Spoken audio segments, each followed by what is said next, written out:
Caitlin Clark was the #1 overall pick in her 2024 WNBA Draft class, but not all of that night was a pleasant experience. Indiana Fever's Caitlin Clark expressed dissatisfaction with the way her WNBA Draft night unfolded. Clark, who was eagerly anticipated to go first in the 2024 draft, did indeed become Indiana Fever's top pick, but not all the evening was smooth sailing.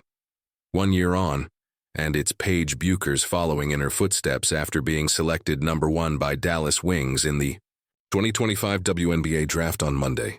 The University of Connecticut prodigy was widely tipped to be this year's premier draft choice, and she lived up to expectations by joining a distinct group of top picks. Yet Clark, 23, will wish Bueckers got the chance to celebrate intimately with her loved ones, something she lamented missing out on when she got snapped up. And the former Iowa Hawkeyes star knows all too well the feeling of missing out on your own party. "I was so upset because after I got drafted, I got just dragged out immediately, and I didn't get to see any of the draft," she told former teammates Kate Martin, Gabby Marshall, and Jada Gyamphy on the Fresh Talk podcast via the Mirror US. "Last year, I didn't even take pictures with you guys, my family, like boyfriend Connor McCaffrey, like no one. For one of the world's leading sports figures, the inability to savor such a pivotal career milestone is nothing short of disheartening." Getting drafted is a quintessential moment for any aspiring athlete, especially for those high-caliber picks expected to excel in their sports. Yet Clark's story serves as a poignant reminder of how corporate influences overshadow events like the draft.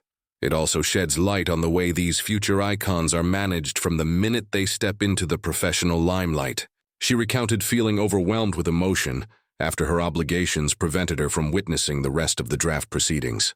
This included missing out on her friend Martin's milestone, who was selected by the Las Vegas Aces and has since moved to the Golden State Valkyries. "I had my phone and couldn't really go on it. It made me so upset," she added. "I didn't even get to see Kate get drafted, and somebody was like, 'Kate just got picked.'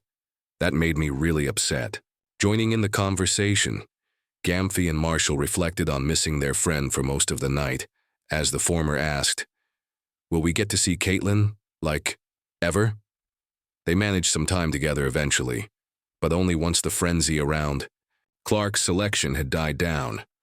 On one hand, certain responsibilities are understandable to occupy stars during draft night. However, there's a question whether these commitments should be so overwhelming that young hopefuls, many just at the cusp of adulthood, miss out on fully experiencing what should be the fulfillment of their dreams.